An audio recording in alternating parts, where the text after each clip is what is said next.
Can you guys hear me?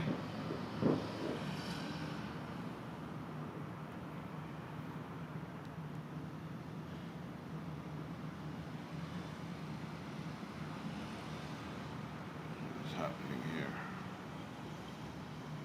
Why doesn't it look live to me? Oh, there it is. All right, we're live. We are live. Okay.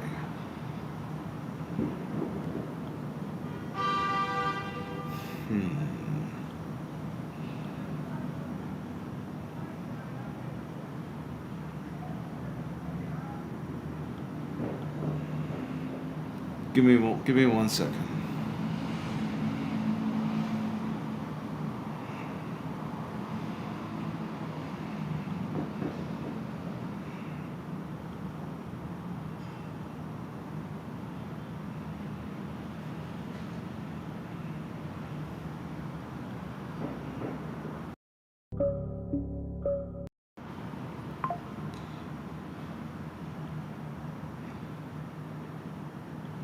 What the hell is this shit? Hold on, give me 1 second, guys. How do I change? How do I go back to the background that I had?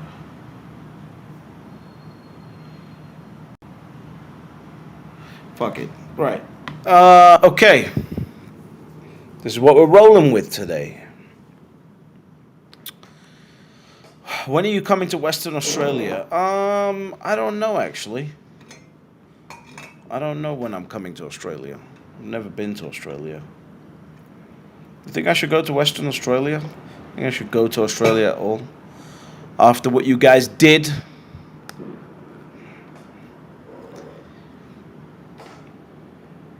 See, I know everyone forgets, but I don't forget. Let's move this mic down a little bit, look a little bit more professional. Okay. I am short Bitcoin with this damn sofa back here, you're absolutely right. There's like some weird new graphics that are up here, which is kind of crazy. Okay, cool. So what a bunch of exciting things today that have happened. What a bunch of exciting things. What's this? That looks boring. Right, we're gonna go with the festivities. Yeah, what a bunch of exciting things that have happened. First of all, what do you guys think of the tripod? Is the tripod good? Is it better? Obviously, we had the Series A round. Obviously, if you've been watching, follow me on Twitter. You saw that we had the Series A round of venture-backed financing for this YouTube channel. And the value of the Series A round was $85 that was spent on that tripod. Soon we'll have a Series B round and then a Series C round. But no time soon, because right now we're mission focused on growing the channel. And yeah, so a lot of interesting stuff I want to talk about today.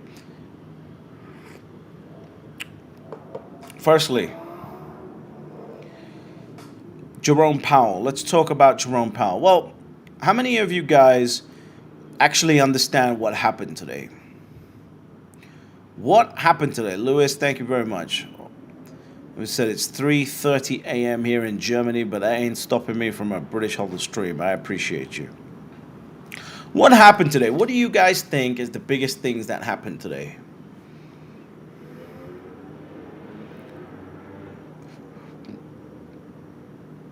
Series C, yeah. Series C is for, well, I was going to go with the couch, but we can go with cigars too. Who is daring to disturb? Oh, it's a good friend of mine. Right.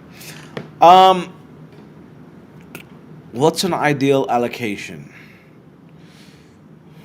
ESG report, FASB, Elizabeth Warren, Fed paused dovishly. Well, the Fed already paused. They basically just said we're going to keep where we're at. But then Jerome Powell took the stage. And again, for anyone who's watching this video that, live stream for the first time, live stream is an opportunity for me to just hang out with you guys. This is not a proper video. This is not, where we're all professional and I say professional in a weird way, considering it's like me and a camera talking to you guys generally on a video. But this is not like the professional videos. This is an opportunity for me and you guys to hang out, talk some bullishness, crack some jokes, and have some fun. So basically, what happened was that Jerome Powell decided to get up on stage and unleash the holy hell of bullishness that you could ever think of at a Fed meeting. Now, why did he do this? He did this because they've over-tightened on rates by 150% more than what I think they should have done. There's a 40-year trend line on the Fed funds rate, and that trend line was broken at around 2%. And they're now sitting at 5.5%, right? So they've broken it by 150%. Any thoughts on Richard Hart? I don't have... You think I spend time thinking about Richard Hart? Like, you really think... This is the stupid things people ask me. It's like, what do you think about this guy? You really think I have time to sit around thinking about a guy? I don't do that. I don't know how you spend your days thinking about men. I don't understand how that works. Now, Jerome Powell decided to get up on the stage after the Fed decision and turned around and basically unleashed and uncapped all of the bullishness that everyone has been expecting because of the Fed rates. The Fed rates have been tightened too much. They've been tightened too much after 2%. Anything after 2%, I believe, was too much. And they have now basically had to prepare the market for a reversal. Now, here's what I thought was going to happen, and here's what actually happened. What I thought was going to happen was Jerome Powell was going to get up on stage and say, hey, we've tightened this, and we think, it's okay for now, but if you guys fuck around, you're going to find out, because we will increase the rates more. He didn't do that. He got up on stage, and he said, we as the Fed need to start looking for those moments where we can start loosening up some of the tightening that we've been doing. That's what he said. That's what he said. Instead of saying that if you guys mess around, we're going to tighten this even more, which is what the whole street was expecting, which is what everyone was expecting. And so the markets took off. The NASDAQ reached a new all-time high, and the S&P is less than 0.5% away from it. I want you to hug a doom and gloom boomer. I want you to hug a $10 a month DCA gang member. I want you to hug a $1,000 net worther that was telling you that the United States of America is finished and that in 2023 we're going to see a resurgence of inflation like we've never seen before, and the whole market's going to crash. Bitcoin's going to go to 5,000, 10,000, 12,000, whatever the fuck thousand. And you better get out because the market's going to go down and the yields are going to stay up for the next 20 years. I want you to go find one of those people and hug them because they need it. They need it right now. They need it right now. We can't just think about ourselves. We cannot just think about ourselves, guys. We have to think about them. We have to think about the people that were so bullish on Bitcoin and then decided to sell their Bitcoin because they listened to a doom and gloom boomer and they thought Bitcoin was going to go down to $5,000 a coin or $12,000 a coin. We have to care about the people who thought that inflation is going to come roaring back and inflation is going to is going to, hold on a second, what the fuck's going on over here? Right. Yeah, they thought inflation was going to, come roaring back, and we were just going to go into the dark ages of America in 2023. We have to care about these people. These people are extremely important as a counterbalance. These people provide us the ability to check our thoughts on the bullish side, and they provide us infinite amounts of entertainment. I told people that, people that I'm responsible for, I feel responsible for, in 2020, that the market would reach a new all-time high by July 26th. It happened by August 12th. I told people that I feel responsible for. In fact, here's what I'm going to do. I'm just going to bring it up and read you 2023 predictions. All right. This I haven't put out on Twitter or anything like that. This is just like in my personal life. It's not on YouTube. It's not on anything, right? On the 9th of January, I sent this message out. And I said, here's my predictions for 2023. How many people, do you guys want me to read out my 5 predictions for 2023 that I made on the 9th of January of this year? Do you guys want to hear this?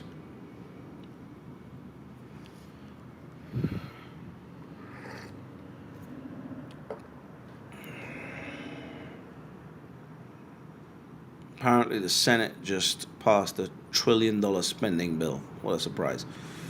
Right. So here's what I said to the people that I care about. My message titled, My Predictions for 2023, was sent on the 9th of January of this year. Number 1, inflation will hit a downward spiral unexpected by the Fed. The compounded effect downwards will result in resumption of some form of QE and a looser monetary policy by August. That happened in March with SVB going bankrupt. Tick. Number 2, the S&P 500 and NASDAQ will have a 20% plus up year. I think the S&P is about 22% and the NASDAQ's up 50%.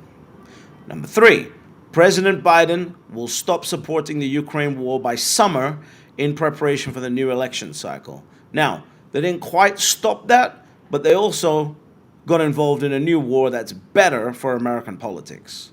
So I think that's like a half win, right? Number 4, the DXY, the dollar index, will fall to at least 96. I think it went to 98 at the low of the year so far, as there is still a few days left. And number 5, Bitcoin will close above its 200-week moving average, and we will have breached $30,000 at some point this year. Those were my 5 predictions for 2023 that I sent out on the 9th of January to the people that I care about. And I think done pretty well. Considering how now it might sound like, okay, this is of course this was supposed to happen, of course. But just think back to the beginning of the year. And I'm not a magician. I don't come up with this stuff because I'm a magician. I come up with this stuff because I can see through the bullshit. And part of the Fed's bullshit is the amount of talk that they give, because their ability to talk dictates how they can control markets. And that one of the Fed's biggest tools is not interest rates, it's the rhetoric. Right? It's the rhetoric that the Fed has that's quite important. And so, of course, they're going to use the rhetoric that they have to move the market in the direction that they want to move it in. And that's what's happened now.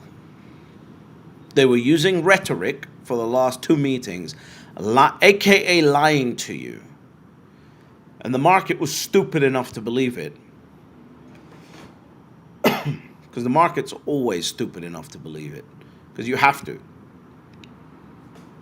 Imagine if you start placing large positions against the Federal Reserve, right? Your bosses ain't going to be happy if you're a capital allocator. So the Fed has been using their rhetoric to drive the market for the last 2 or 3 months. And now they've got to a point where they need to prepare the market for what's coming next. And what's coming next is cuts. And I predict that we will see a rate cut by April of 2024.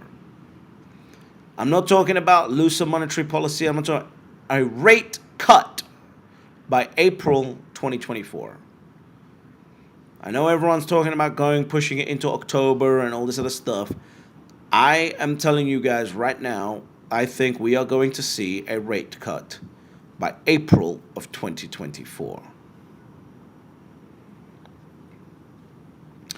Now, by the way, if you're the first time watching this, I want you to subscribe to the channel, because it's all good having, people read you the news, but really what I'm trying to do here is give you guys my perspective on what's happening in the markets and in the world, so that you can start to make sense of it for your portfolio. Also give you the benefit of the conversations that I've had with my parents about getting into Bitcoin, understanding why Bitcoin is the premier asset. So please help me spank the YouTube algorithm to put this content in front of more people. I would really appreciate that if you find any value from anything that I'm putting out. Now, Jerome Powell basically held a press conference to tell you the 3 rules of Bitcoin. Jerome Powell's press conference can be summarized by basically saying, you better stack your bags because I'm about to hit print. That's what he said. There was nothing else more complicated or more simple or anything like that. He basically told you exactly the rhetoric that I've been trying to tell you on Twitter. They do not have the ability to continue increasing rates. And he finally admitted it. You know why he admitted it? He admitted it because if he hadn't done, the market would have tested his resolve and then he would have looked stupid. So what he came out and did was admit it. But in his way, in a Fed speak way. He admitted it, right? So, where do we go from here? Where do we go from here? Well, I believe this is going to be the start of the Santa Claus rally that typically comes every December. This is the beginning. The NASDAQ has hit an all-time high. A lot of people were telling me this year, oh no, everything's going to collapse, this, that, and the other. I still remember who those people were in my personal life, and I sent them a message just with a laughing emoji on the chart of the NASDAQ today, which was quite entertaining. It's amazing. Why can't doom and gloom boomers accept defeat? Have you guys noticed that? They just don't they just don't accept defeat. I don't get it. They're just they're bitter in defeat. They're bitter in success. When doom and gloom boomers were right for the last year and a half, right? Doom and gloom boomers were right. There's been a year and a half period where they were right. It was better to be a doom and gloom boomer than it was to be bullish as fuck. Why can't they accept anything? They can't accept the win. If it's a win, it's not good enough of a win. If the market collapsed 30%, yeah, but it's going to go down 50%. Okay. Hey, you were wrong. The market is at an all-time high. All right. These people can't. These people are miserable.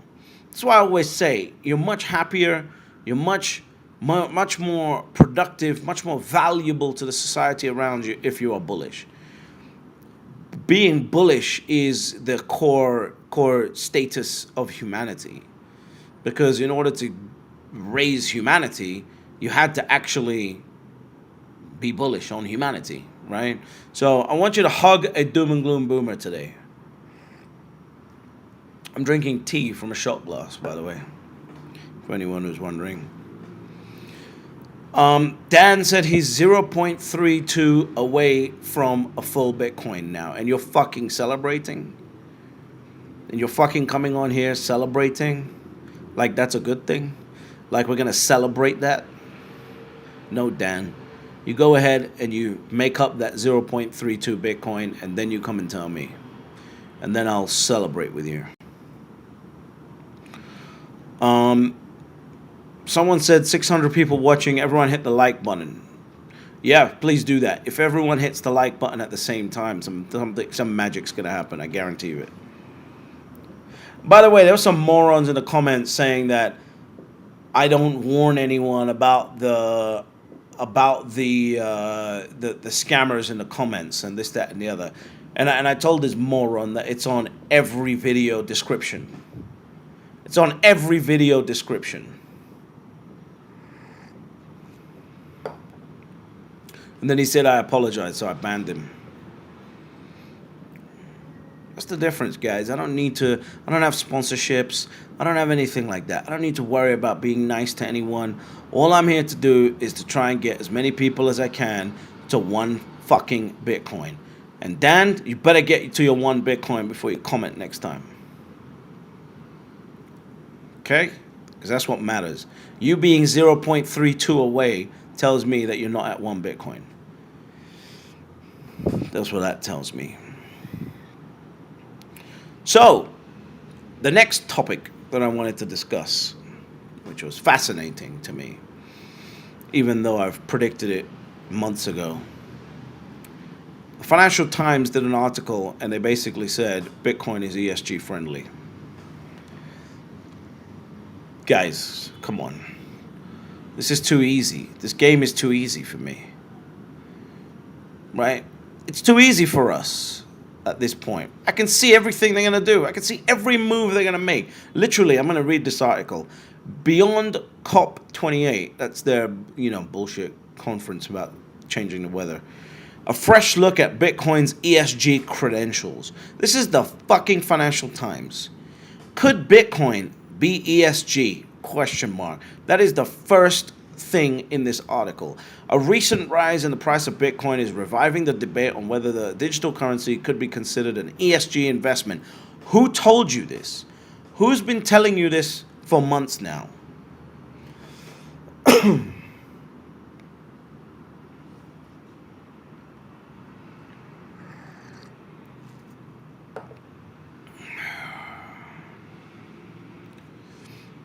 Who's been telling you this for months now? This is the Financial Times. Hey, everyone, stop beating up on Dan. He's going to get his 0.32 and come back as a whole coiner.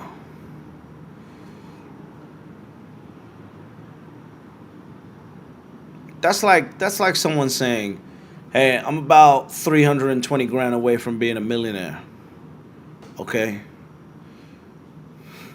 Okay? Cool. Crispus said, any good pipe tobacco lately? My favorite pipe tobacco is sold by James J. Fox in London. Just go there and they'll give you all of the, all of the options. Anyway, so continuing with this piece of the article. The recent growth is coming on the heels of a possible approval of a spot Bitcoin ETF as early as next month. This is the Financial Times of the United Kingdom. Shit. This is the Financial Times of the United Kingdom. Think about this. Who's been telling you that Bitcoin is now ESG friendly? I said it a week after BlackRock filed for their application. The reason is because I understand how financial marketing works. How financial marketing works. What do you mean fixed mic? Is my mic not working? What do you mean by fixed mic? What does this person mean? What do you mean by fixed mic?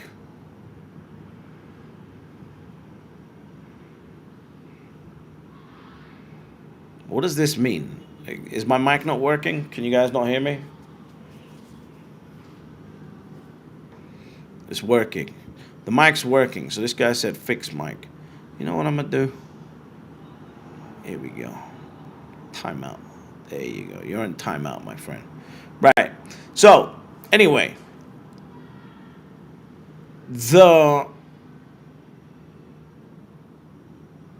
I've been saying this since the week after BlackRock filed for an ETF. The only reason I can see this is because I understand financial marketing. It's not just me. Many others are seeing this. Many others are seeing this. But you have to be able to understand how financial marketing is going to work in order to see the timeline of what's going to happen. So, when I said this, what I said was within 6 to 9 months of today, which is the week after BlackRock filed for the ETF, there will be a major publication, and I'm talking like New York Times, Washington Post, someone like that in the US, doing an article about the ESG validity of Bitcoin. Since then, what have we had? 2 weeks after that post of mine, KPMG came out and started talking about the validity of Bitcoin as an ESG allocation. Now we've seen multiple news articles about why Bitcoin is ESG friendly. We've seen that 60-minute segment, and now you got the Financial Times in London basically saying this. Let's continue reading. Bitcoin has often been criticized for its heavy electricity use. Yearly electricity use from Bitcoin mining is 137.91 terawatt hours, or the equivalent of power usage of Ukraine, according to estimates by whatever. But investors such as Daniel Batten at CH4 Capital say there is a potential for Bitcoin to be environmentally friendly. And that's whose tweet I shared as well, by the way. Whose potential for Bitcoin to be environmentally friendly or to push beneficial social outcomes. Apparently, Bitcoin's helping your grandma now. Bitcoin's going to fix racism right now. That's what's happening. Right? Bitcoin is going to change the weather. Bitcoin is going to allow you to chop your private parts off. Bitcoin is going to do everything. You know why? Because Bitcoin generates ROI and fees. What does that even mean? Right? Bitcoin, there is potential for Bitcoin to be environmentally friendly or to push beneficial social outcomes. Think about this. Right? Of course they're going to say, yeah, let's print some. Their willingness to say, hey, Janet Yellen's willing to stand in front of everyone and say, we're going to print some money to fix racism. So you don't think it's a stretch for them to say, hey, Bitcoin can help fix the weather. Or Bitcoin can help, the people that want to use different bathrooms. Like Bitcoin can help this all of a sudden, out of nowhere. Right? Like, of course this was coming. Let's continue. Bitcoin energy consumption is high and will continue to go up. This is for certain. However, it is a mistake to say that this means it is anti-ESG. That's what Daniel said in the article. Bitcoin's large electricity usage could turn out to be a benefit in some cases, Batten argued, where it could soak up excess supply of energy generated via renewable sources such as solar or wind. A KPMG report, you got to line things up. Right? So now the KPMG report has been out. So now this article, even though it's like, oh shit, where did this come from? A KPMG report. Let me say it like a professional. Hold on. This will make it sound perfect. Wait a second. This evening, we have received a KPMG report. See? See how professional that sounds? Now imagine if I just said, this evening, we read on Twitter. You see this? This is all drama. Right? They have to say that. You got to line up the KPMG report, right? And then months later, the Financial Times can come out and say, what did they say? They said a KPMG report looking at Bitcoin and ESG notes potential social benefits too. So now they got this lunatic Daniel who's talking about the benefits of ESG, etc., etc. And they got to give him credibility to sell it to the public that's reading it. So they back it up with KPMG. What's better than that? found this lunatic on Twitter that said this, but KPMG also agrees with it. Right? Now the Financial Times is starting to look like the Financial Times. This is great. A KPMG report looking at Bitcoin and ESG notes potential social benefits too. The cryptocurrency could allow previously unprofitable small electrical grids linked to local renewable energy to become financially viable in developing countries and in turn improve electricity access, it said. All right, so now you got the KPMG report talking. Right, now we got the KPMG report talking. And then it continues, of course, prices of Bitcoin and other cryptocurrencies are volatile and pose significant regulatory risks. This was especially notable following the downfall of cryptocurrency platform FTX and more recently, Binance founder CZ pleading guilty to money laundering. It may be a long road ahead before Bitcoin establishes itself as an ESG asset. So what have they done here? Think about the genius marketing that is going on here. What have they done?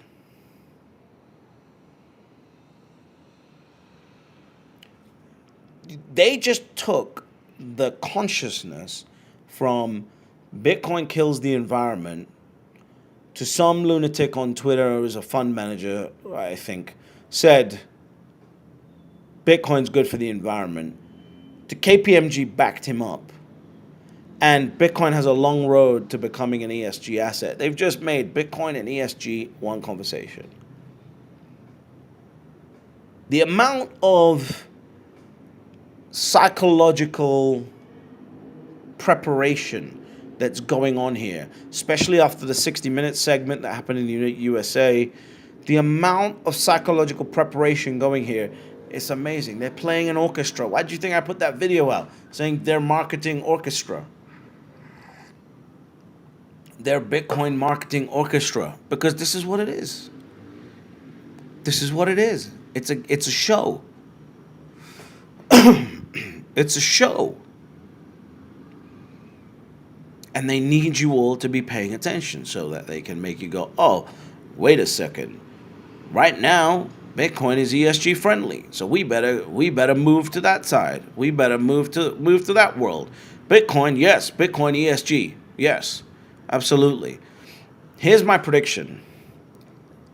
What will be coming in the near future, I'm not saying it's going to come this cycle, but somewhere between this cycle and the next cycle, the idea that you can feel good about your life if you invest in Bitcoin is going to be the vindication of your greed argument. You can invest in Bitcoin, make a 70% CAGR and feel good because you're going to help some shithole country somewhere in the world help its electricity grid and take power to those people. That's going to be, now it might be true, but that's going to be the marketing angle that comes out because it makes the most sense. When it comes out, when you guys start hearing about it, everyone's going to say British was right again and again and again and again. But you just have to understand how this works. They need to market the idea. How do you market an idea? You take greed, add a little bit of feel good, and now we're jamming, right? So that's what this article said. It's from the Financial Times. Right? From the Financial Times. And go follow Daniel as well.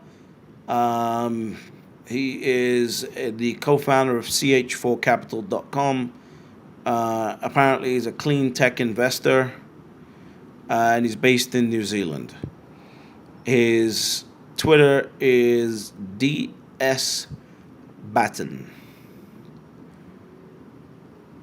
Right? Go follow him and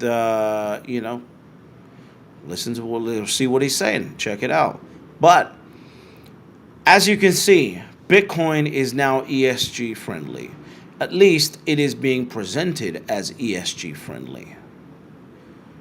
right? Next, it's going to be, what's that little girl's name that they keep rolling out every time they need to convince you that they got to take away some freedoms? What's her name? Can't remember. I've forgotten her damn name. Anyway, so you have Jerome Powell. Let's just see how this is lining up at this point. By the way, let me ask you a side question before we see how this is lining up. And if you're first time hearing on a live stream, this is what we do, right? We're all over the place here. Let me ask you a question. I put this tweet out. I said, let's imagine an exchange. Because there's a lot of interesting things happening in the background of Bitcoin and stuff like that. Let's imagine that an exchange sells $500 million of Bitcoin. Right? An exchange provides the ability for people to acquire $500 million of Bitcoin. And that exchange wanted to raise some money. So let's assume that their fee was 2%. So 500 million, 2% is $10 million. How do they present their revenue and profits? Do they say that the $500 million of Bitcoin that we facilitated for our clients is our revenue because we bought the Bitcoin from us, so therefore that's our revenue? Or do you say it is $10 million, which is actually the revenue? Right? You guys can understand me, right? Like, if I help you buy $500 million of these iPhones and I get a 2% fee on it, did I sell you did you give me the 500 million, or is my revenue $10 million? Right? Like, I don't even have possession. I didn't make these. I don't do nothing. I just give them to you. What is it? Is it 10 million or 500 million? This ties in. The reason why I asked this question is it because it ties in with what I've been trying to say for a while, which is that the big boys are now here. All of the happy hippie bullshit that is happening right now is going to get tested by the 2028 cycle. If there are any happy hippie style businesses in Bitcoin left by 2028 that have not been acquired, that have not had adults come and sit in the room, I will be surprised. We are at the point now where this is becoming a serious thing. And if you think that there is going to be a happy hippie company out here telling people that they've made $500 million of revenue when all they've done is sold $500 million of Bitcoin, and their actual gross revenue is $10 million, right? And they're trying to raise money on the fact that they did $500 million of revenue. This company's going to go bankrupt. This company's going to go bankrupt, right? But here's an interesting thing that somebody can do. If you have a company that, let's say, does, I don't know, $200 million of revenue, right? And their fee for processing your Bitcoin, minus this whatever money they make on a spread, your fee is 1%, let's say, right? So now your actual business, even though your marketing saying that, oh, we did $200 million of revenue, your actual business is a $2 million a year business, right? You guys can understand that? You guys get me when I say that? It's a $200 million of transactions, but really it's $2 million of revenue, right?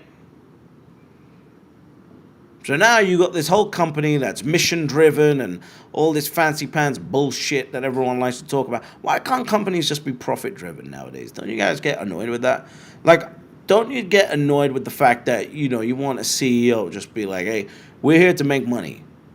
That's what I love about Elon Musk. He basically said if anything can be done for a profit, it should be done for a profit. And I agree. So, imagine you sold $200 million worth of Bitcoin, right? And your fee is $2 million. So now your company, you can go out and say whatever kind of bullshit you want to say to the world. But when you're looking at your investors are looking at you going, your revenue is $200 million? How the fuck does that make any sense? Maybe this is why nobody wants to take the company public. Maybe this is why nobody wants to do a SPAC offering on any Bitcoin company right now, right? Now you got $2 million company and you got all this hoopla bullshit about what you're doing when Coinbase is eating your lunch, it's offering cheaper fees than what you can do, beating you on the spreads, etc., etc. One way to actually double the value of that $2 million. Do you guys want to hear what my way of doing that would be? Do you guys want to hear how I would double the value of that business? And still make everyone think, oh yeah, we're doing really well.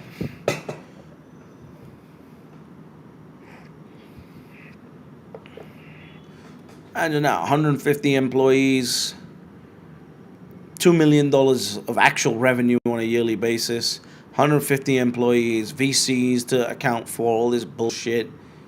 You know what I would do? I would run a Bitcoin conference. I would do $2 million with the Bitcoin conference. And now I've just taken my revenue from $2 million to $4 million. I know I'm a genius, guys. I get it. I know. So, this is the problem with Bitcoin companies right now. They're not going to be able to compete with the big boys that are coming in. And I believe that any Bitcoin company right now that isn't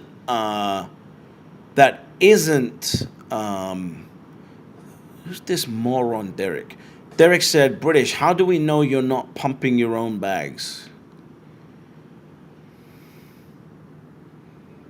Hold on a second, Derek.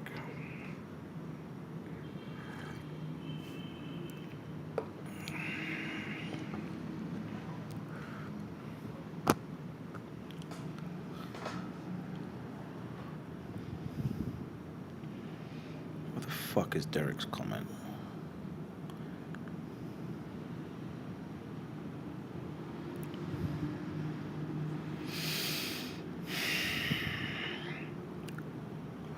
What the fuck do you mean, Derek?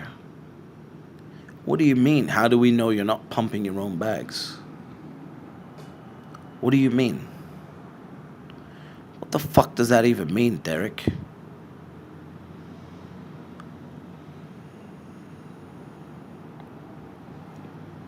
What do you mean, pumping my own bag here? If you don't want to buy Bitcoin, you don't have to buy Bitcoin. If you want to skip straight to step number 2, you can skip straight to step number 2. Nobody's going to give a shit, Derek. So what do you mean, am I pumping my own bags?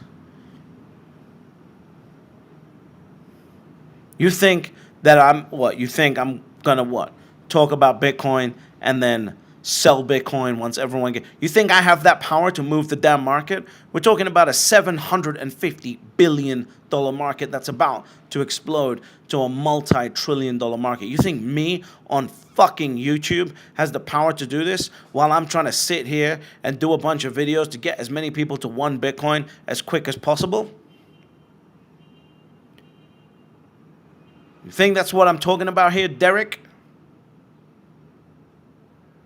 How about you use your own brain, Derek? Do you have a brain to use? How about you use it? How about you figure out whether Bitcoin is the hardest asset on earth or not?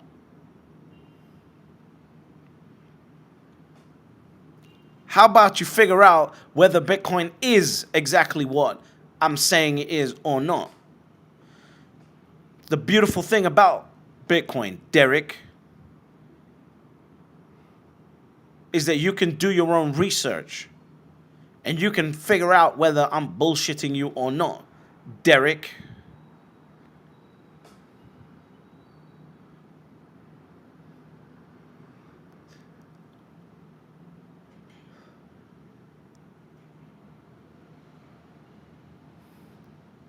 So why don't you do some damn work instead of coming on here and commenting some bullshit on my live streams, when what we're trying to do here is get people to 1 Bitcoin.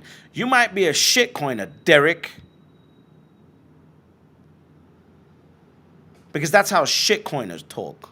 How do we know you're not pumping your own bags? You think I'm talking about a fucking token that has a $40 million, a $40 million market cap, and that me talking about it on fucking YouTube is gonna pump that up to, a $200 million market cap, and then I'm gonna what, dump it onto the liquidity that is generated because of YouTube? You think that's what I'm doing, Derek? It's a $750 billion asset.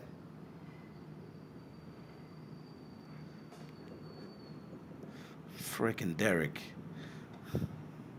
Right. Time out. All right. We can put the microphone down now.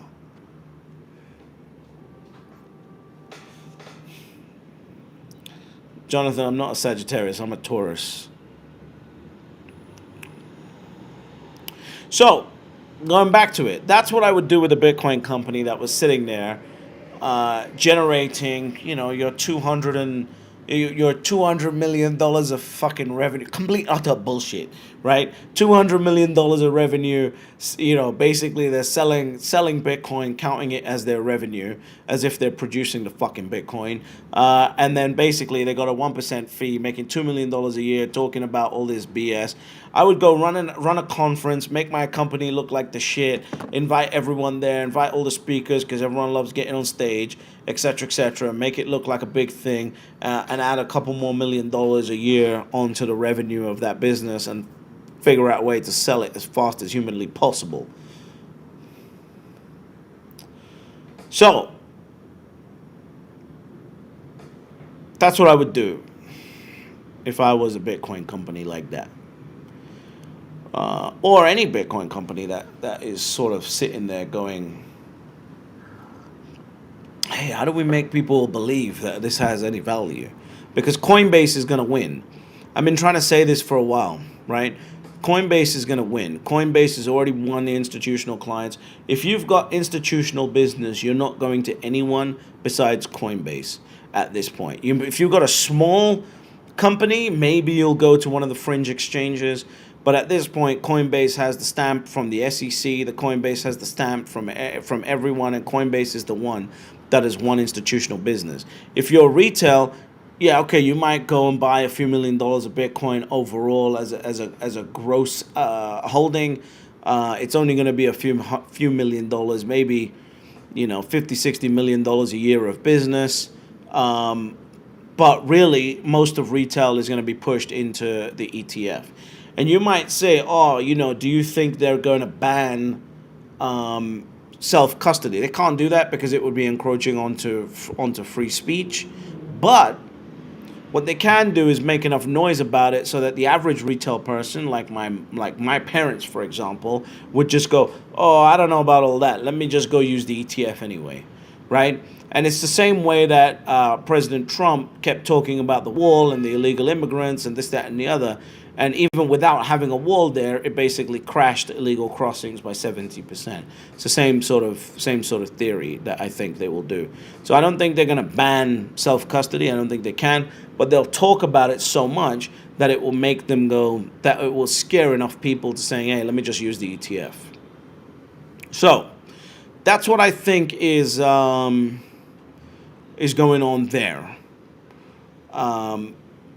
So pretty productive overall day, right? Pretty damn productive overall day. We've had Jerome Powell come out, and basically that's the Powell pivot right there, right? The Powell pivot In effect, at this point, if you're sitting around trying to be a doom and gloom boomer while the Federal Reserve is telling you that they're basically ready to start contemplating when they're going to cut rates,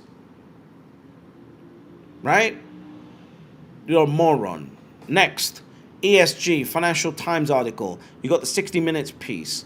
This is all adjusting the consciousness of what Bitcoin is, right? Adjusting the consciousness of what Bitcoin is. And this is the whole marketing plan that they got going on here. I've been saying this shit for months. I've been trying to warn everyone, get to your 1 Bitcoin, right? Get to 1 Bitcoin as fast as humanly possible, because this is happening. And people need to wait until it happens. Sometimes people are just, I don't know. I'm going to call those people Derek from now on. The Dereks of the world don't, I don't know. It needs to be like hard. It needs to, Larry fucking Fink needs to go find all the Dereks of the world, stand in front of them and say, I give you permission. And then the Dereks will take action. I'm drinking tea, Mr. Crypto Lane. Firstly, change your fucking name. Mr. Crypto Lane. Change it to Mr. Bitcoin Lane. Right. Everyone wants to talk about FASB, right? Okay, so FASB is an interesting shift that's happened. It basically allows corporations to add Bitcoin to the balance sheet, and they hold its value like it's an actual asset, not like an intellectual property asset, which is pretty good, right? That's good. But I think the ETF is going to de-incentivize from that. This is just my personal opinion. While it's bullish for a small percentage of treasury assets, which amount to $7 or $8 trillion, to put it into perspective, real estate is $330 trillion. But the ability for a corporation to put Bitcoin on their balance sheet is obviously great, but I think the ETF disincentivizes for that, because think about it. If I have a company that makes these, right? This is a tool to get your gas out of a cigar lighter, right? Let's say I have this. I make these, okay? Or not I make them. I want to make these. And I tell you as an investor, hey, do me a favor, invest in my business for making these things, okay? And you say, okay, cool, that sounds like a good idea. Right. So at that point, you're now an investor in my company. I have your capital. You then come to the warehouse 6 months later because I've just told you that your assets, your value of your investment's up 70%. You're like, yeah, I want to see the value. I want to see this business. Sounds good. Cool. Come down. You come down to the office, the headquarters. You get there, and it's basically 4 walls, and that's about it. And you go, what the fuck are you doing here? Like, what happened to the the investment that I put in? Why is it worth 70% more? And I tell you, hey, I just put it into Bitcoin, and I'm just sitting there. As an investor, especially with an ETF present, you're just going to tell me, hey, how about you give me my capital back, and I'll go put it into the Bitcoin ETF by myself, or I'll go manage the Bitcoin by myself, so that I can reduce 2 or 3 layers of risk, right? The layers of risk are very simple. You're relying on me, right? You're relying on the custody that I've chosen when you could have all of these choices, and you're basically giving them all to me. And investors don't like doing that. So that's why I think the ETF disincentivizes people from actually putting corporate treasuries or a significant amount of corporate treasuries in Bitcoin. But we'll see what happens with it.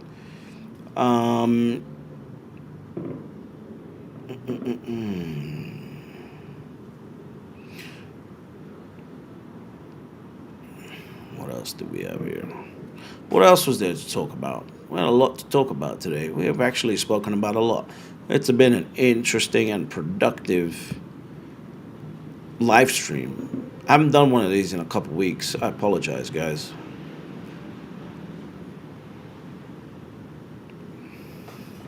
Is it okay to give my accountant my passphrases? Listen, bro.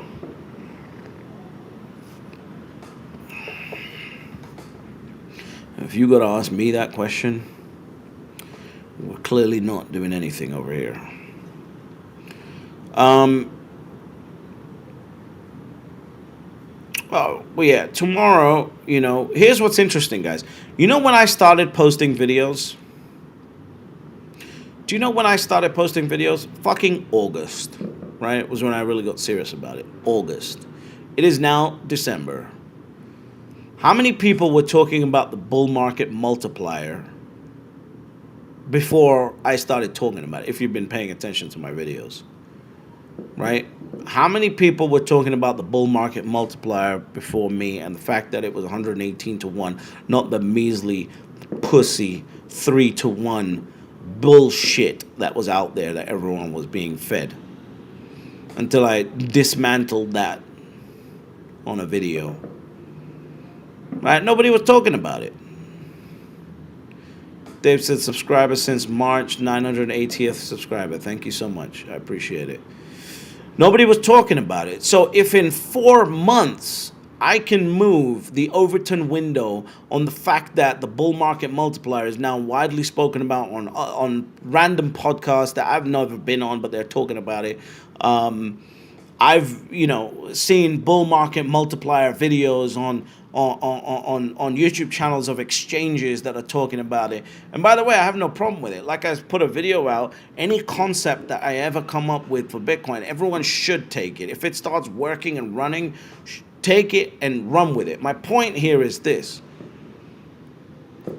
If it can take me 4 months to give this level of Overton window shift, the range of acceptability, this is not acceptable. Now suddenly I could see it working, and then suddenly it is acceptable. If I can do that in 4 months with a fucking iPhone and a shaky laptop, basically, right? If I can do it in 4 months, imagine how much of an Overton window shift BlackRock, Fidelity, Grayscale, ARK Invest, all of these guys can do with hundreds of millions of dollars of incentives to do it. Right? Imagine what they can do in 5 years. Imagine what they can do in 10 years. Imagine what they can do as their fees start to compound on every 4 years. Because it's not just the value of Bitcoin. Their fees are a percentage. So every 4 years, as the value of Bitcoin increases, their fees are increasing at a larger rate, right? In dollar terms. So just imagine if I can do this in 4 months, have everyone talking about the bull market multiplier effect. If your YouTube channel or podcast wants to be fucking relevant, you talk about the Bitcoin multiplier effect. If I can do that in 4 months from a standing still, where no one's talking about it, right? Imagine what BlackRock can do, what Fidelity can do, what Grayscale can do, what ARK can do. Imagine that. And by the way, Bank of America put that multiplier study out there in 2021. I was also the first one that was talking about it then, but I just didn't have a YouTube channel. Right? So imagine if I can take that and do what we all as a community have done. It's not just me here. We all as a community have done. Now we've got to the point where it's not just mathematicians and finance experts that understand how a bull market multiplier effect works. Now you've got normal people that actually understand how a multiplier effect works. And I can do that sitting here from, anywhere in the world with a phone and the ability to speak English. If I can do that in 4 months, imagine what BlackRock can do with hundreds of millions of dollars. So then all the ESG bullshit starts to line up, right? It's like, of course, oh, you want, $500,000 to write an article about XYZ? Cool, funded.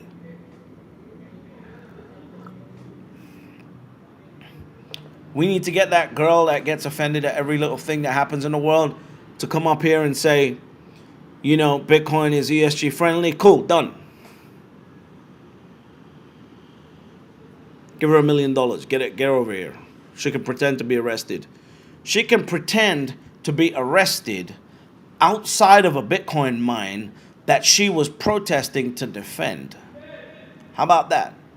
She's pretending to defend. I mean, she's not pretending. She's defending a Bitcoin mining rig. I can't remember her name. A Bitcoin mining rig that is saving the environment, and the police arrested her, right? She's smiling at Derek's fucking back. Right, hold on, Derek. You're going straight. Okay, no, Derek. I'm going to give you a second here so everyone can roast you a little bit. All right? So she can stand out there and she can turn around and say, I'm trying to defend what's going on over here, right? I'm trying to defend what's going on over here, and they're arresting me. It's funny. I've never seen someone smile when they get arrested. Well, hey, you know.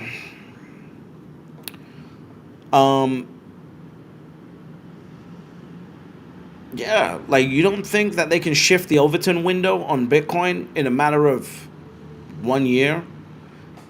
In 1 year, they made everyone accept that sitting at home, letting your business that you worked hard for go down the fucking drain, allowing your young children, if you had them, to skip on education that would affect their development for the rest of their life, and just basically sitting at home until they told you you can leave was okay for the majority of the world. Right? In a year they did that. Less than a year. You don't think that they can shift the Overton window on Bitcoin? You gotta be out of your fucking mind. You have no idea what type of power and what type of influence and what type of structured domination is about to come in the Bitcoin world.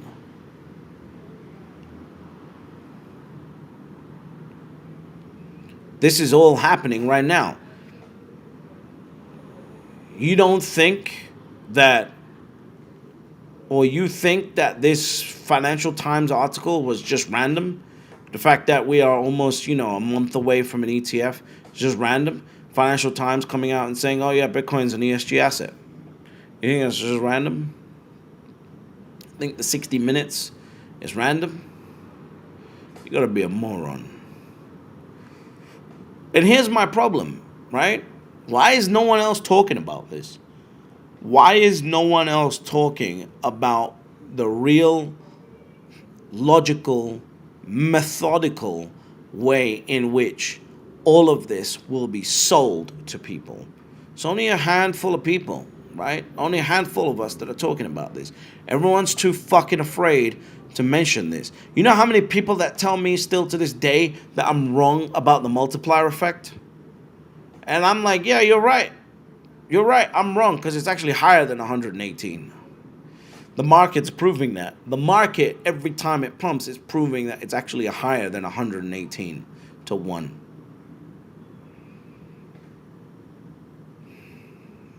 And I said that an Bitcoin ETF is going to come in 2023. That's a prediction that I made later on in the year after the BlackRock filing happened. And I guarantee you, as I've told you, if it comes 8th, 9th, or 10th of January, anytime in January it comes, I'm still saying I was right that it came in 2023. I don't give a shit what anyone says. You're not going to take away 8 days from me. I'm sticking to my story that I was right.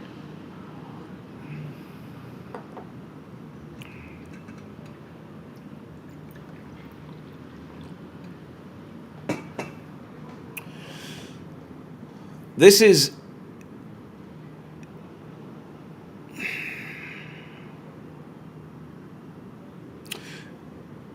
we are living in very, very, very sensitive times.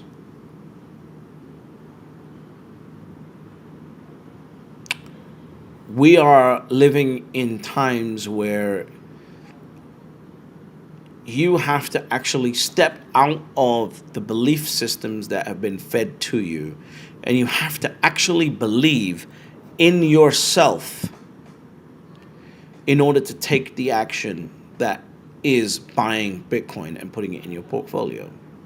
And today I released a video to show you what small amounts of movements can do. Just I urge you to go watch that video. Just 0.1%. 0.1% coming out of real estate is $330 billion. That can take Bitcoin to $1 million a coin.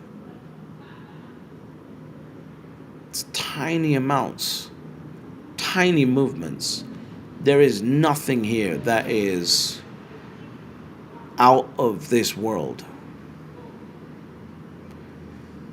So if you can do your family, your progeny a favor and get to 1 Bitcoin, you are going to be rewarded for generations to come, because it is the scarcest, hardest asset humanity has ever created.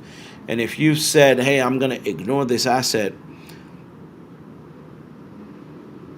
I implore you to now take the time to figure this out before the ETF approval, especially if you're someone with assets, like my parents, who did the right thing and only to find themselves stuck because the value of the property wasn't going up fast enough, and they found themselves stuck, right? It's like, what do we do here? What they had to do was just accept that the money supply was increasing by, let's say 50%, while their property portfolio is only increasing by 10 to 15%. So yeah, they were getting quote unquote richer, but they weren't controlling more of that money supply, or the equal amount of that money supply. So this is a very, very sensitive time, guys. We are almost at time up. We are almost at time up. And I promise you, my message is going to run out of time. It is going to run out of time. And you need to decide whether you want to be on this side of history or that side of history. This side of history is before the spot ETF, and that side of history is after the spot ETF. That's it. I'm not saying everybody has to, put 35-40% of their net worth into Bitcoin. I'm just saying, how about an allocation? How about you learn as to why it's valuable? How about that? How about you understand that BlackRock doesn't just get into an asset that is a complete and utter waste of time?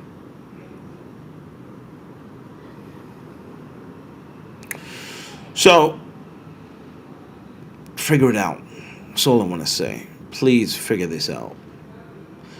Even if you choose not to, right? Even if you choose not to, it's probably better to say, I took the time and I did the work. I understand what it is, but it's not for me. Because that way I can respect someone, right? I can respect you for saying that, because you've clearly taken the time and you've just come to the conclusion that it's not for you. And that's okay. But to say no, to say I think this is better without understanding the core underlying asset, to say anything other than I understand it, but it's not for me, like truly understand it, just being a moron. Just being a moron. So, we're going to do the final bit, which everyone loves, and that is, you can ask me any question you want to ask, and I'll try and answer them as fast as possible. All right. Here's another Derek, but it's a different Derek. British, how would you get to 1 Bitcoin as a 19-year-old working part-time and also building experience in the trading industry. Like anyone else has to, create some value. I'm not going to answer like any personally identifying questions. Well, unless I want to. How can it not be for them? Everyone has the right to be dead wrong. Yeah, but we gotta care harder. You know, like everyone used to say, cry harder in the last cycle. I want to try and help people care harder.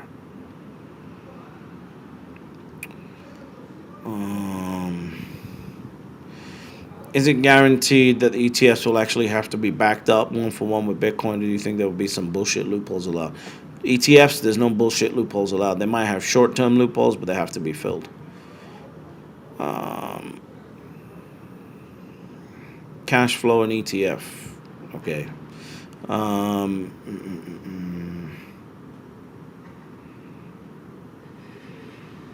What is the first thing you do when you hit a target price, or is there nothing you do? I smoke a cigar with my best friend and then basically go tell everyone that I was right. There's more to this. Like, I know a lot of you guys, there's going to be a lot of people watching this that are young, obviously, and my content isn't really for you. My content is for, my parents, basically, who are trying to figure out what Bitcoin is, and my job is to create enough desire and need in order for them to start learning about it. And so, for a lot of you watching this, Bitcoin's going to be the first time that you will ever be able to grab your balls and tell the world to go fuck itself because you were right. It's going to be the first time in your life. And that's a really important energy to have. That's an extremely important, valuable moment to have, because you should be able to do that. You should be able to grab your balls and tell the world, fuck you, I was right. So I've been lucky enough to have these moments in my life. So when it comes to me sort of, telling the world, go fuck yourself, blah, blah, blah, blah, blah, I did that. That's all immature stuff at my, with my life experience that I've been through personally. And same thing with my parents. Like, my parents wouldn't go running around the streets telling everyone to get fucked because Bitcoin went up, because they've had moments where they've been absolutely right and they've won already, right? And of course I'll say it again because people love it and hate it at the same time. My message is not for poor people. Surprise, shock. My message is not for poor people. My message is for people with assets. Now, the benefit of Bitcoin is that I can say the same thing that I can say to a rich person, and someone who's poor can actually take advantage of it. That's why I'm on YouTube. Because when I was in real estate, when I was in gold, when I was in all these other things, I could only speak to rich people. There's no point in even having the conversation with a poor person. Whereas with Bitcoin, because the fact that you can divide a Bitcoin into 100 million parts, someone who's got a couple $1,000 can still listen to the same conversation that I'm having with someone who's got a couple $1 million and still benefit from that. That's the beautiful thing, right? That's a beautiful thing. And people hate it. People hate I say that, right? Like, my content's not for poor people. I get it. I understand. But there's enough content out there trying to get poor people to buy as much Bitcoin as possible. I want to actually care about and demonstrate that the people who have actually invested in the world, actually added value to the economy, actually protected assets, done the right thing, actually generated results, also need caring for. That doesn't mean I'm here talking about multi-billionaires. I'm talking about my parents. I'm talking about your parents. I'm in a blessed position. I'm talking about myself. I'm talking about people who have actually done something, generated some value, have some value to protect, and they need to actually take some action on this.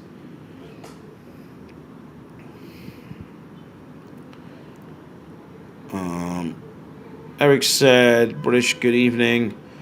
My question for you is, why do you think that Vanguard didn't jump on board with Bitcoin ETFs? Possibly because it takes away from their core business model, but I think they will. I think they'll sit back and see who needs to get acquired, and then they'll just buy one.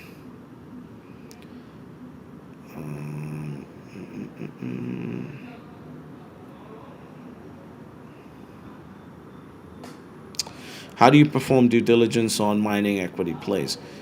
That I'm not going to go into. Respectfully, that's proprietary. That would be years of experience, and just giving that away is not my idea of a fun time. Compounding growth on traditional stocks versus Bitcoin. Stop being stupid. D. Sunni said, my friends in university are buying one Bitcoin because of your videos. Cool. Awesome. Will we have a one Bitcoin party? I was thinking about throwing one of those for sure. Would you guys go? Would you guys go to a one Bitcoin party at some point? If I funded the whole thing, right? All you got to do is get yourself there and pay for your accommodation. Would you guys go? The dumb thing about that is there's going to be people there who basically have got 0.3 Bitcoin but want to be there. So then they'll be like, okay, fuck it, I'm just going to lie. And there's no way I can control that. So, it's just going to have to make people feel stupid for showing up inside their own heads. Bitcoin makes you work harder and become a productive person to society to get more? Absolutely. That's right. In-kind versus cash-based, cash creates, it's called. ETF difference and the effect. Go watch my interview. Well, go watch my segment with BTC Sessions, and then go watch my interview with James Seyfarth. We cover all both of those things. Serious question, why don't you have a thicker British accent? Have you spent time in the USA? Yeah, I started my first business when I was very young and spent a lot of time in the US, and I listened to way too much Jay-Z music. Fucking Derek. All right, let's see what Derek has to say. When will the government start to tax unrealized gains on Bitcoin? Did you think? Fucking Derek.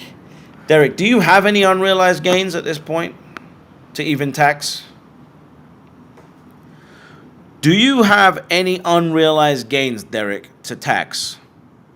This is the problem. People worry about bullshit most of the time that isn't even affecting them.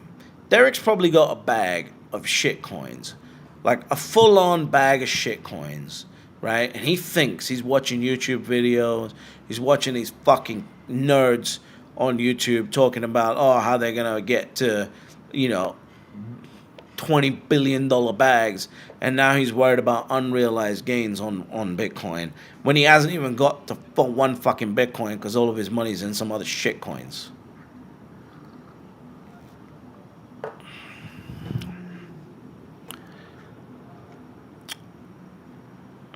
Matthew said you love picking on Derek.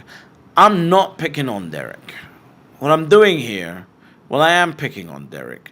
But the point of me picking on Derek here is to make people realize that you got to stop asking silly questions. You got to focus on the main thing at hand.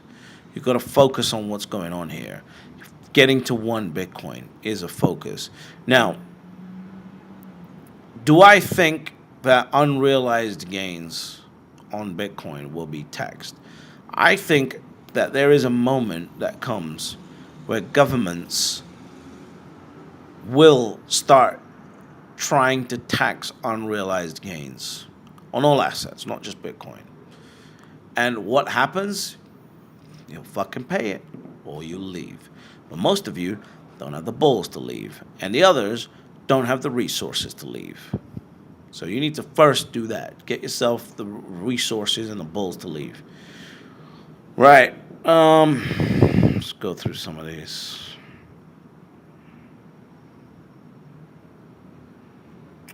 This guy actually went and changed his damn name. Look at this. Actually changed his damn name. Mr. Bitcoin Lane. There you go. I'm proud of you. What is your favorite cigar with what pairing? My favorite cigar overall is a Cuban Partagas. Lusitania from 1996 or 1998 from a cabinet of 50. And what would I pair it with? I don't drink alcohol. So, well, if I was drinking alcohol, then Louis Trey Cognac. That's been sitting and open for an hour, 45 minutes to an hour. Yeah, but I don't really drink anymore, so I don't know, probably some hot chocolate or some tea. How often will the Bitcoin ETFs have to disclose their total Bitcoin holdings? That would be dependent on the prospectuses on the S1s that come out. Do you believe the talk by Cathie Wood, etc., that Bitcoin will hit $1 million per coin by 2033? Yes, I do believe that. Hey, British, you prefer a penthouse or a country estate? That's really a tough question. I was talking about that with a friend the other day. Probably the penthouse, if I had to pick. If I really had to pick.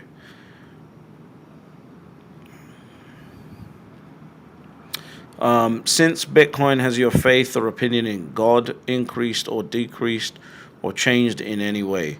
How do you feel about God, the universe, consciousness, and the relationship with matter and energy? That's a pretty deep question. Since Bitcoin, no, nothing's really changed for me in terms of spirituality and my connection with God. With Bitcoin, of course, I believe in God. I'm not a religious person, but I believe in God. And I think that the thoughts and emotions and frequencies that we carry translate to the universe around us because we live in an interconnected world. That's my reality. I definitely noticed that my thoughts and emotions directly impact the experience of the world that I have around me. British, how to borrow against Bitcoin. Go watch my video on that. When are you planning to buy miners and options? I've been doing that. So something I've been doing for the whole bear market.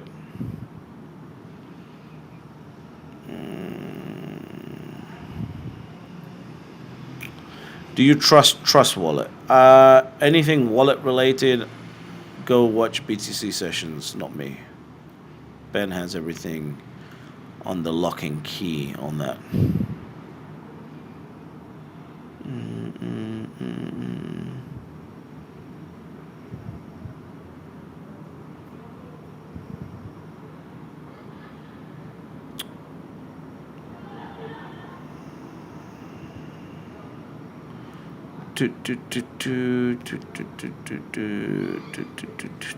Just trying to scroll through like any repeating questions.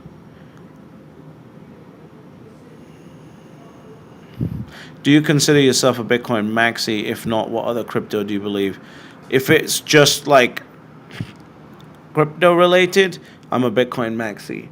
If it's like life related, I'm obviously not a Bitcoin maxi, and I've said this many times. When it depends on the amount of wealth you have.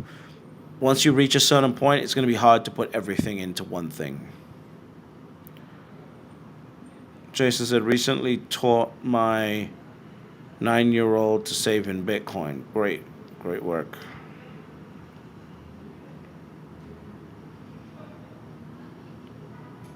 How come you don't have a British accent? I already answered that.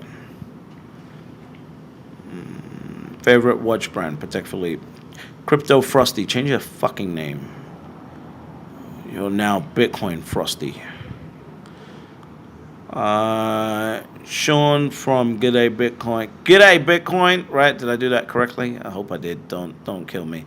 Question: will JP Morgan end up getting into Bitcoin through BlackRock ETFs for their clients? Yeah. Listen, with any market that's going to come along, there's always the long side of the market and the short side of the market. BlackRock is always taking the long side of the market, JP Morgan is now angling themselves to provide facilities for the short side of the market. It's all just marketing. There'll be billions of dollars on both sides.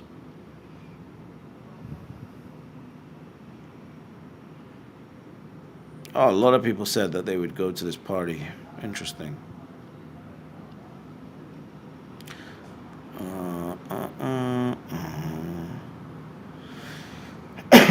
Yeah, there's no way to prove that you have one Bitcoin. Someone said I'll come with a wrench. Oh, you don't think there's going to be fucking security? You think I'm a happy hippie? Just going to show up somewhere and fucking give everyone alcohol and wish for the best? You don't think there's going to be security? Jesus. You know what we should do? We should fucking hire out Sam Bankman-Fried's previous house in the Bahamas. You know the one where he's standing on the balcony looking like a fucking retard trying to give away all of his money?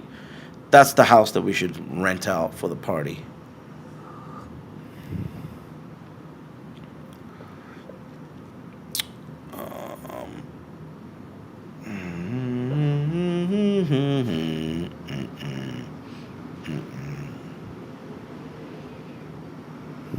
Yeah, Dereks are not allowed. If you're a Derek, you're not allowed. And I don't mean Derek like your name is Derek. I mean like you have energy of a Derek, you know?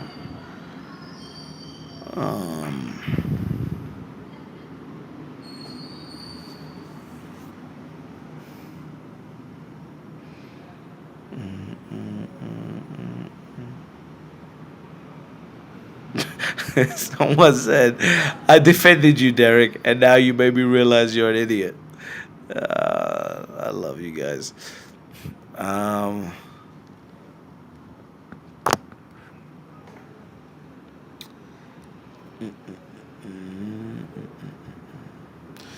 Yeah, the Monte Cristo 80th Anniversario is pretty good. It's good now. It was shit when it first came out, but now it's a pretty good cigar.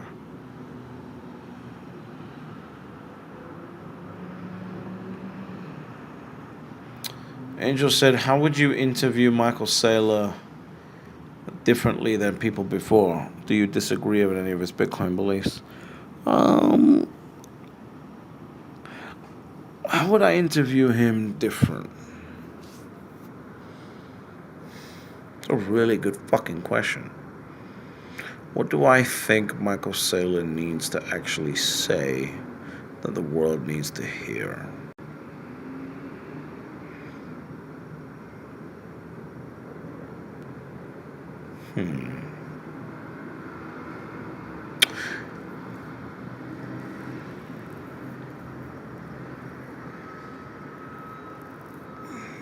I'm struggling with that one. I don't actually know. As you guys know, I'm a terrible fucking interviewer.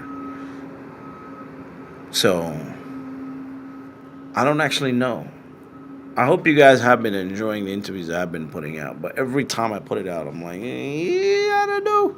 I don't know whether it's going to work or not. So,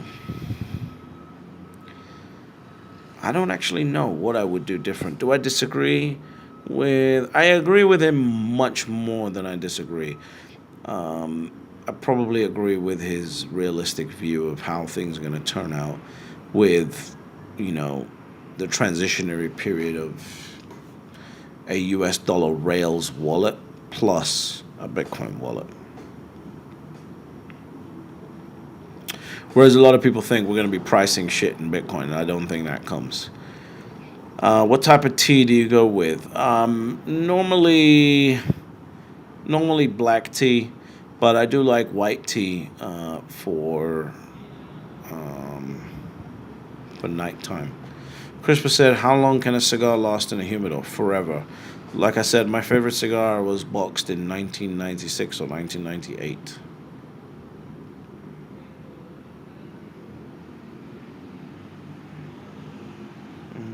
Your choice of hardware wallet. I'm not going to talk about that. Go to BTC sessions.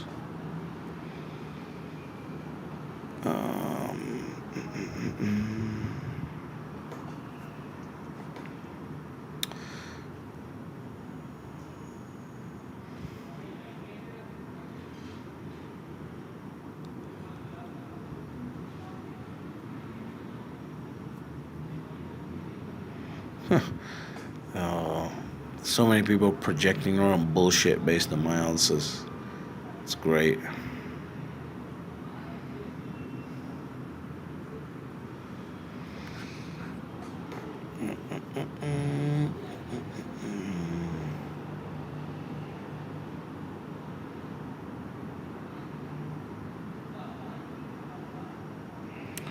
John said, British, I have Bitcoin. Rates are coming down next year. Been wanting to buy a house for my family of 5.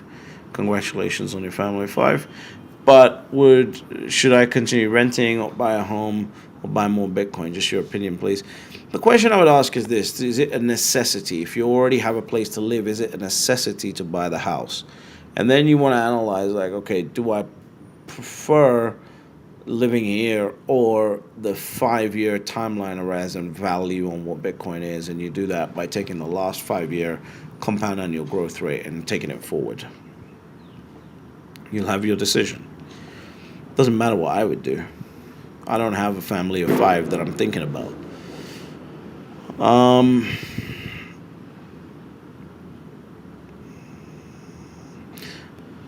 Sir Crispus said, I've got my 64-year-old mother stacking sats. Welcome. Well done.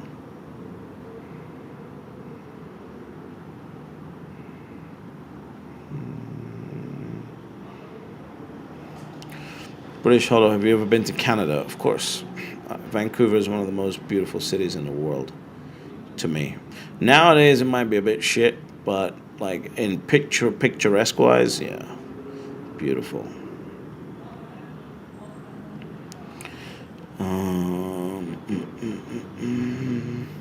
Someone said, you're not a happy hippie, you're an angry asshole. I'll take it. Did you get to 1 Bitcoin? I'll take it.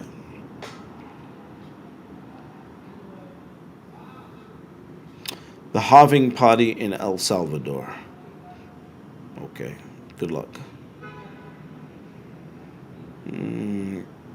Sean said, great answer, but horrible g'day though. Okay, I apologize. I told you, don't pick on me, Sean.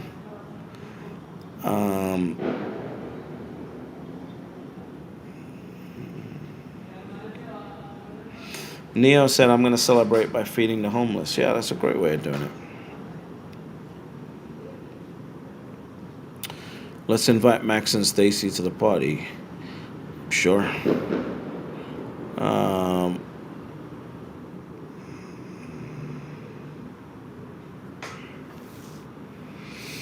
David said, any chance of BlackRock or any other ETF applicant getting a final denial? Probably not.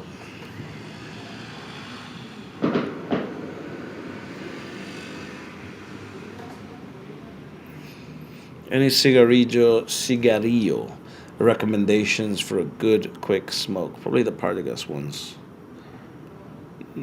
Don't give away your interview tips. I wish I had some fucking interview tips. I'd take them.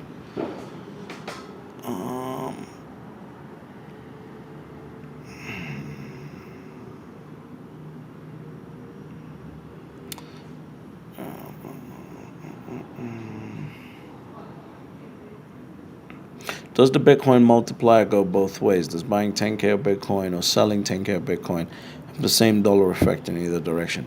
It all depends on the net. If there's a net purchasing that's a long position, it affects it that way. If there's a net that's a short position, it affects it that way. Crispus said, do you use Bovita packs? Yes, the best way to manage it in a hands-off way is Bovita packs for cigars.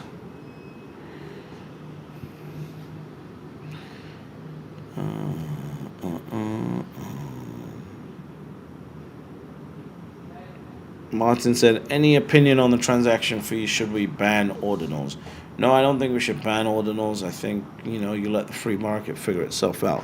Any opinion on the transaction fees? Why would I have opinion on the transaction fees? I just buy and hold. I don't transact. Why would I have an opinion on it? On new Bitcoin I'm buying? Sure, maybe, but they just average that out over time.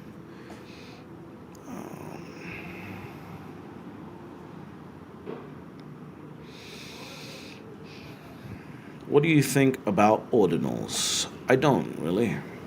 Don't really think about it, so I can't answer that.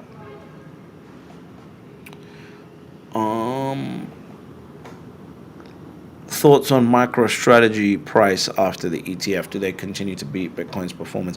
Possibly, but it's going to be really. I think that spread will narrow.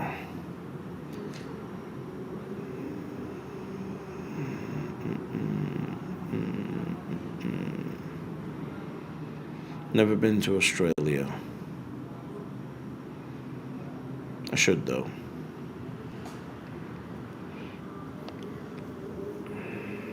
Hey, another one. Another one. You got me to change my name because you know marketing better than me. I'm pretty sure I just bullied you. So, there you go. Congratulations.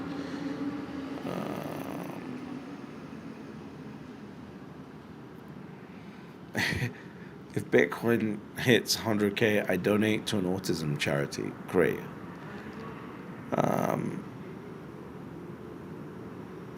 Who would be your... Hold on, here's this. There it is. Who would be your top 3 people to convince President Biden that Bitcoin and crypto is good for America? Firstly, we can scratch out that fucking crypto side of it. Secondly, have you guys ever seen... You know who I would send for President fucking Biden? Because you'd have to realize, like, if I'm only talking to President Biden here, like, who do you send? You know?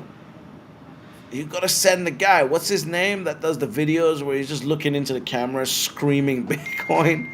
You gotta send that guy. Right? You gotta send that dude. Hold on a second. Get a video. You gotta send a guy that's looking dead straight into the camera, just around in different places in the world, or in different places in America, and just shouting Bitcoin at the top of his fucking lungs. Because how else do you get through to Biden? How else do you get through to Biden? I don't know. You gotta brute force it.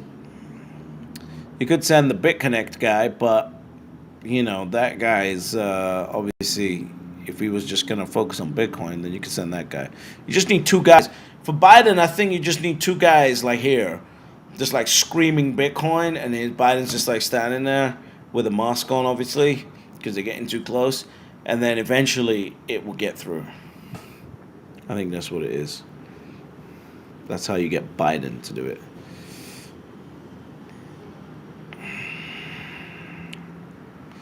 But yeah, guys, look, at the end of the day, at this point, we have got a very, very, very serious situation happening here.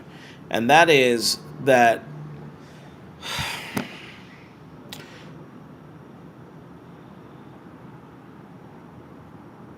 the powers that be are now getting very, very serious.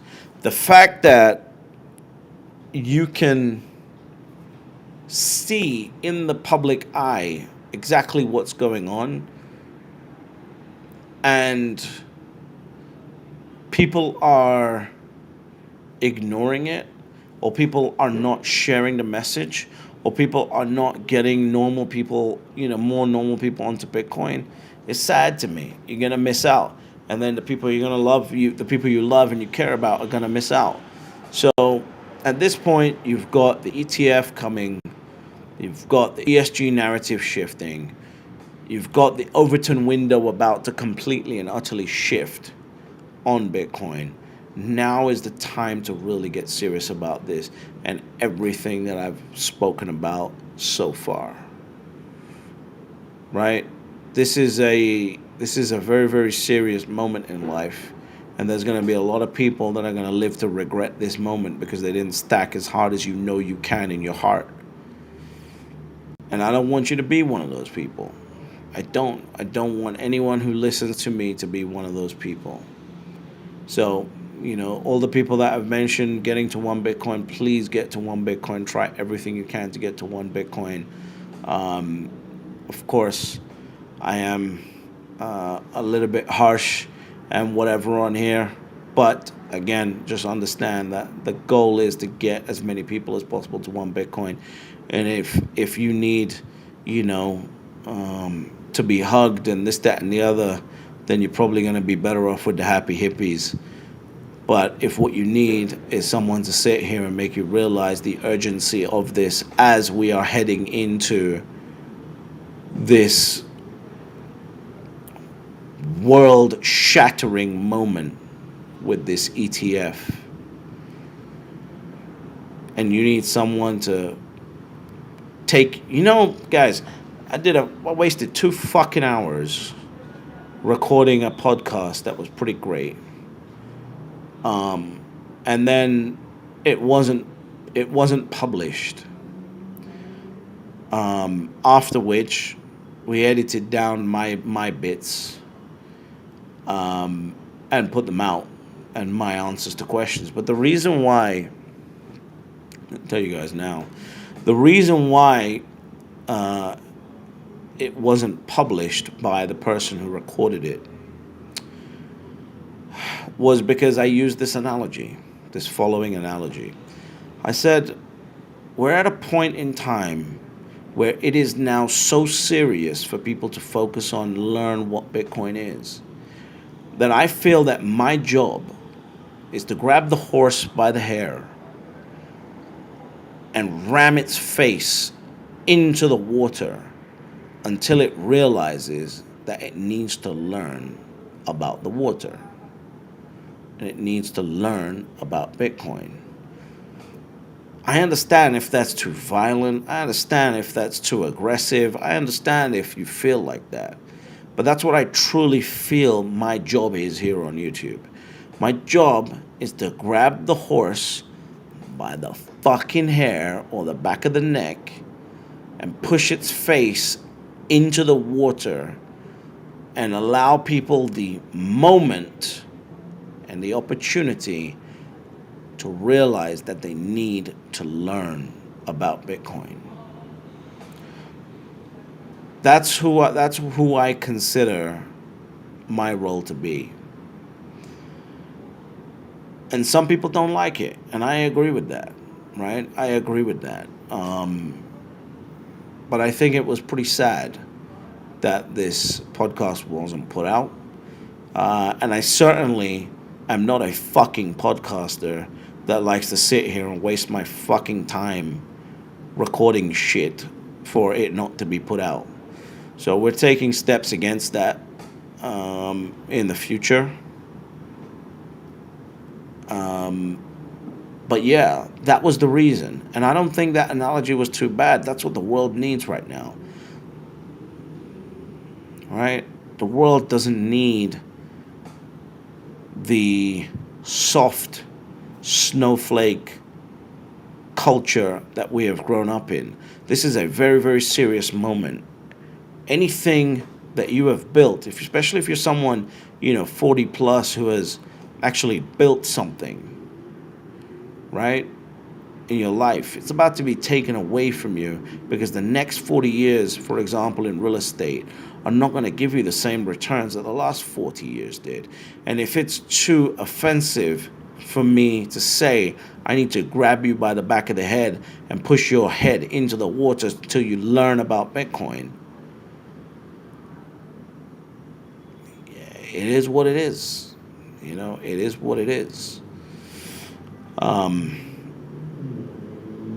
But yeah, this is the world that we live in right now. Take this very, very seriously. Times are changing. Bitcoin is evolving. The Overton window is shifting. And if a fucking guy with a YouTube channel and an iPhone can change the entire conversation from Bitcoin is a 3-to-1 market multiple to Bitcoin is 118-to-1 market multiple, and you can see it in the reality of the market of what's going up and when it goes up. If I can do that inside of 4 months with a YouTube channel and an iPhone and a microphone, then imagine what BlackRock is going to do with hundreds of millions of dollars of marketing fees and budgets available to them. That is what is coming, and that's what you need to prepare for. But ultimately, there are always only 3 rules to Bitcoin. Step number 1, you buy Bitcoin. Step number 2, you shut the fuck up. And step number 3, you get fabulously wealthy.